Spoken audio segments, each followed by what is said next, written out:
Saludos a todos, bienvenidos, gracias a los que siempre apoyan esta comunidad y el contenido. Y ahora vamos con una quinta parte de esta serie que venimos desarrollando de las extintas pandillas, como lo hemos determinado, ya que para 2025 están prácticamente en la recta final. En esta oportunidad llegamos al tramo de la presidencia de Mauricio Funes, el primer gobernante del FMLN, y en esos 5 años hay muchos puntos importantes a destacar en el tema de seguridad que conlleva las pandillas.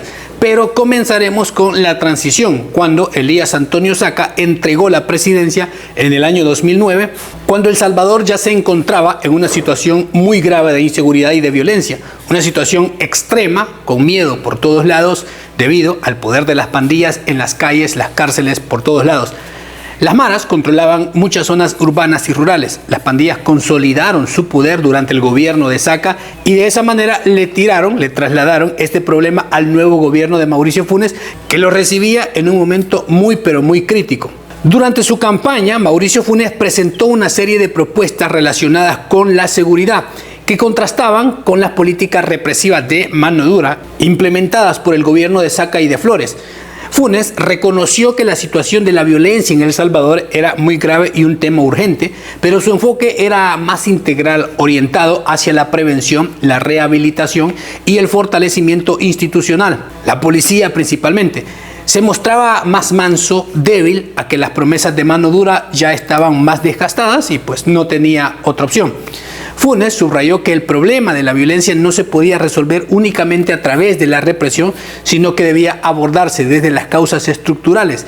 Es decir, propuso un enfoque que incluyera políticas de prevención, especialmente orientadas hacia jóvenes en riesgo de ser reclutados para las pandillas. Y todo eso sonaba bastante bien. Prometió crear centros de rehabilitación como el programa Yo Cambio, que incentivaba a los que sí eran de las maras a dejar estas estructuras y a cambio de beneficios como empleo, educación, asistencia psicológica. Desde ese momento se veía como una oferta de beneficios hacia este sector.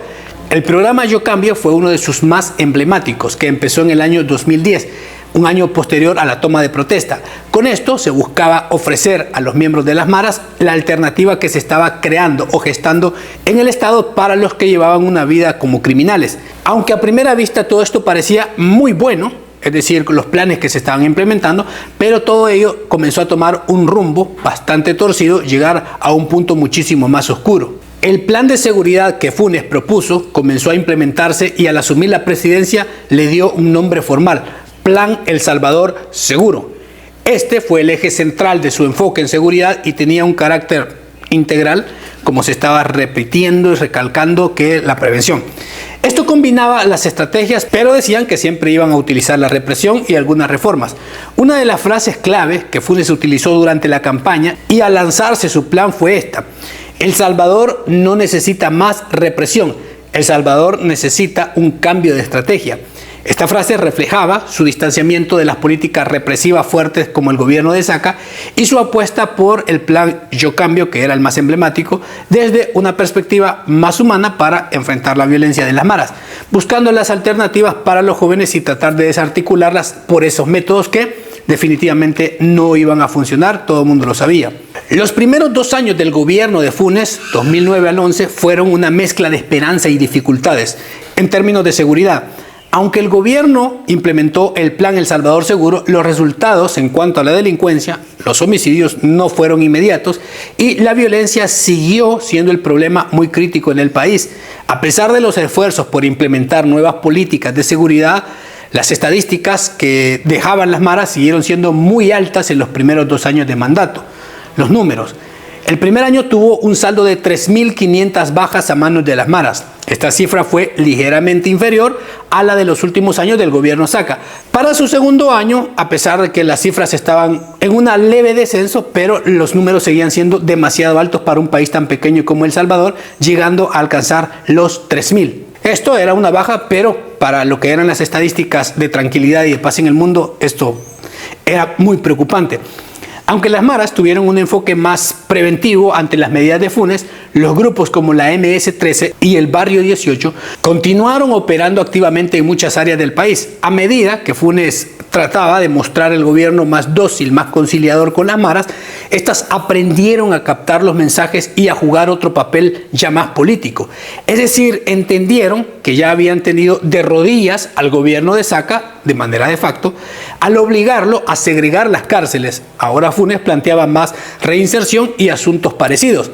En el programa Yo Cambio, intentó ofrecer las alternativas y ellos las interpretaron, y esto comenzó a generar controversias en las opiniones públicas, ya que algunos pandilleros se comenzaban a beneficiar de la implementación de varios programas, aunque era un poco lento, y no se observó una disminución significativa de los crímenes cometidos por pandillas durante los primeros años de gobierno, aunque esto abrió el camino para las futuras negociaciones que llegarían hasta la tregua.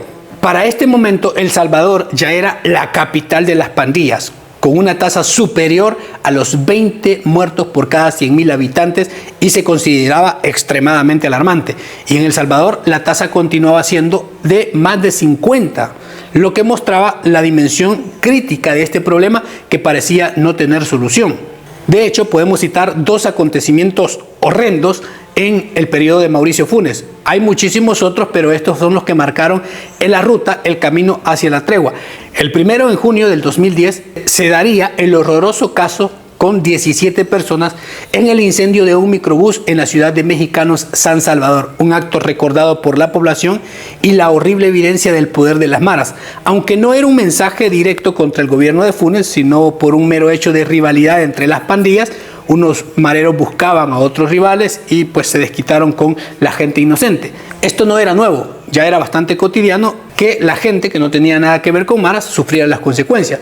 Pero estos, para demostrar el poder, su rabia y cómo gobernaban, cómo tenían el control del territorio infundido en las calles y en las colonias, en este caso, pues el incendio del microbús en Mexicanos se llevó hasta los titulares internacionales de lo que la realidad de El Salvador se estaba viviendo. Ese mismo año, el 2010, en septiembre, ambas pandillas demostraron aún más su poder y paralizaron buena parte de la actividad viva de este país, económica y laboral. Tanto el Barrio 18 como la Mara Salvatrucha ordenaban un lunes por la noche un paro del transporte para 72 horas. Esto para obligar al gobierno de Funes a declinar de la aplicación de una nueva ley que criminalizaba las pandillas. Es decir, ahora ellos, con su poder en el territorio, vetaban esas leyes, prohibían que se apuraban y ponían contra las cuerdas a los gobiernos. La mayoría de transportistas acató el paro o el toque de queda que las maras les habían impuesto porque sabían que no era un juego. Estos sujetos no estaban bromeando.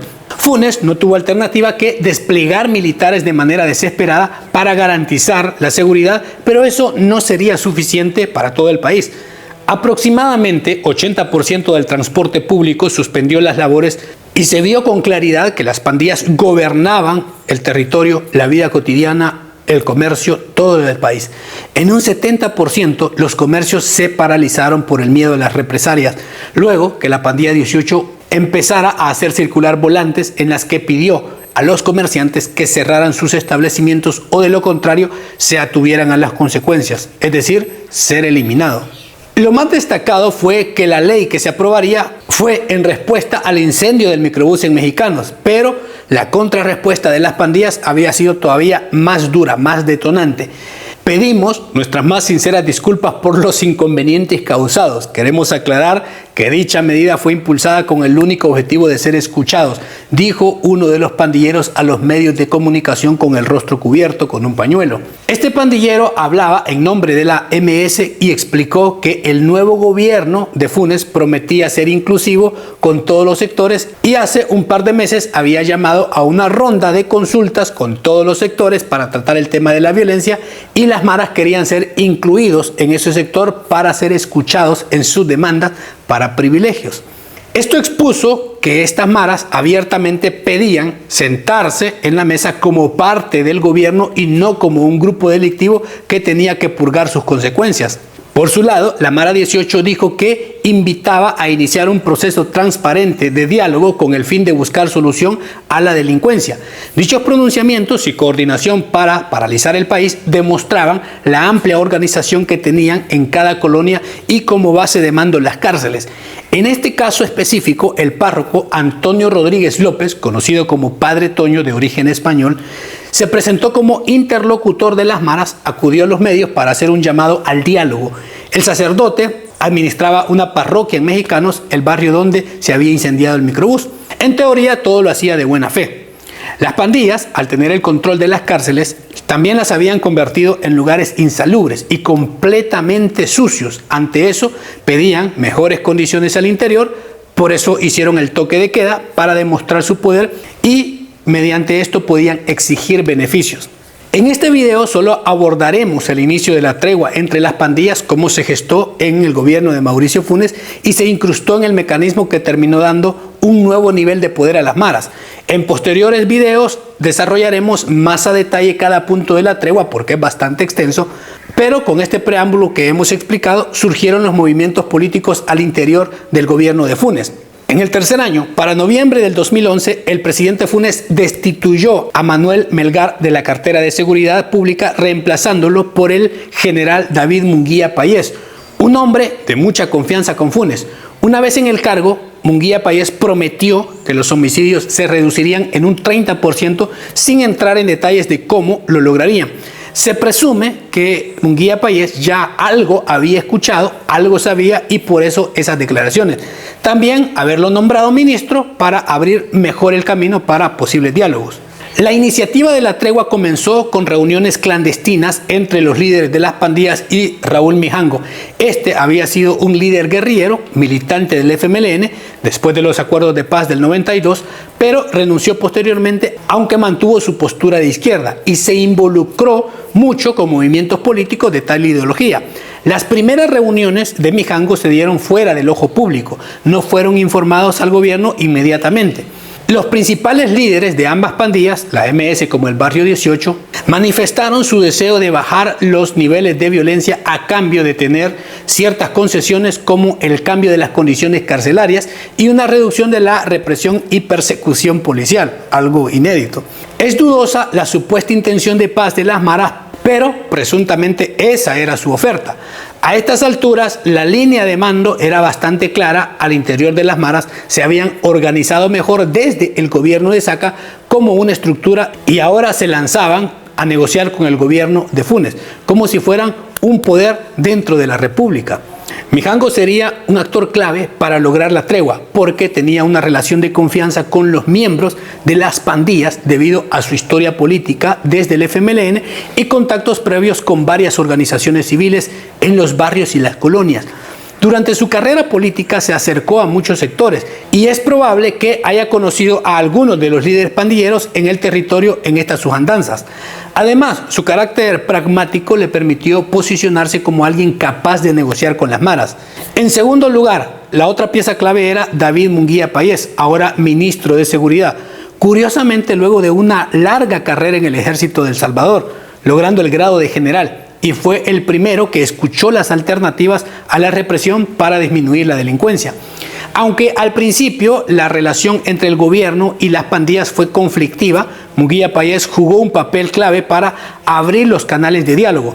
Su perfil de exmilitar y su enfoque pragmático lo hicieron apto para evaluar la viabilidad de la tregua. Aunque nunca admitió públicamente su rol en las negociaciones, hay registros que indican que facilitó esas reuniones y aprobó las condiciones de la tregua. Para 2025, Munguía Payés estaba siendo procesado por varios delitos de corrupción, incluido ser uno de los negociadores de la tregua durante el gobierno de Funes. Pero en estos primeros pasos de la tregua, Munguía Payés tuvo una participación discreta. No quería que su imagen se viera comprometida por negociar con las pandillas, porque eso era algo inimaginable. Sin embargo, su cercanía con Raúl Mijango y la necesidad de una solución frente a la violencia le hicieron aceptar explorar esta opción de la tregua. Se dice que Munguía Payés fue quien autorizó la iniciativa tras ser convencido por las promesas de los líderes de las pandillas de disminuir la criminalidad. Todo esto expresado por Mijango como mensajero de confianza de ellos. El ministro, aunque inicialmente desconfiado, accedió a aprobar la tregua como una estrategia que podría funcionar. Aunque no hay detalles públicos exactos sobre cuándo se dio el primer encuentro cara a cara, la confianza mutua fue clave para que la tregua avanzara. Mijango presentó la propuesta y las condiciones de las maras y Munguía Payés, con el respaldo tácito del presidente Funes, decidió aceptar las negociaciones y aperturarse a más diálogo. La tregua fue formalizada en el año 2012 con el traslado de líderes pandilleros y el compromiso de reducir la violencia, eso como el primer acto de negociación y buena voluntad, o más bien de sumisión del gobierno a las mismísimas maras. Desde ese primer momento se planteó un plan de diálogo con las maras, con conocimiento de Funes y del que por entonces era el fiscal general Luis Martínez, ambos procesados por muchos casos posteriormente. Como producto de la operación, tanto el general Munguía Payés como Raúl Mijango buscaron una persona influyente que integrara el equipo de diálogo. En un primer momento invitaron a José Luis Escobar Alas, arzobispo de San Salvador, pero este se negó, no quiso meterse en ello. Luego invitaron al monseñor Gregorio Rosa Chávez y al monseñor Rafael Urrutia, pero también declinaron. Al final, después de esos rechazos, buscaron a monseñor Fabio Colindres y este sí aceptó y hay fotografías en este proceso que han quedado para la posteridad y la vergüenza de este personaje. Aunque podríamos citar muchos otros puntos, creo que con esto hemos dado los demás pesos y cómo se dio el origen, cómo se gestó la tregua de las pandillas con el gobierno de Mauricio Funes. Y como está comprobado con la misma historia, la tregua terminó dándoles un poder por encima de la ley, por encima de las fuerzas del orden, de la autoridad, y enseñándole a los pandilleros a hacer política de facto, a ser prácticamente gobernantes, cayendo ya plenamente el país en un estado fallido, luego de finalizada la tregua. En los siguientes capítulos desarrollaremos los puntos claves de la tregua y del gobierno de Funes, porque necesitan estar explicados algunos punto por punto para conocer y entender un poco más todas las atrocidades y las sinvergüenzadas, los beneficios de las cárceles y otras cosas que son señaladas durante este procedimiento. Pero a grandes rasgos, este ha sido el origen, el porqué y cómo comenzaron a doblegar al gobierno de Funes las pandillas. Perfecto, deje su comentario, gracias por estar siempre pendiente, cuídense mucho, nos vemos, hasta luego.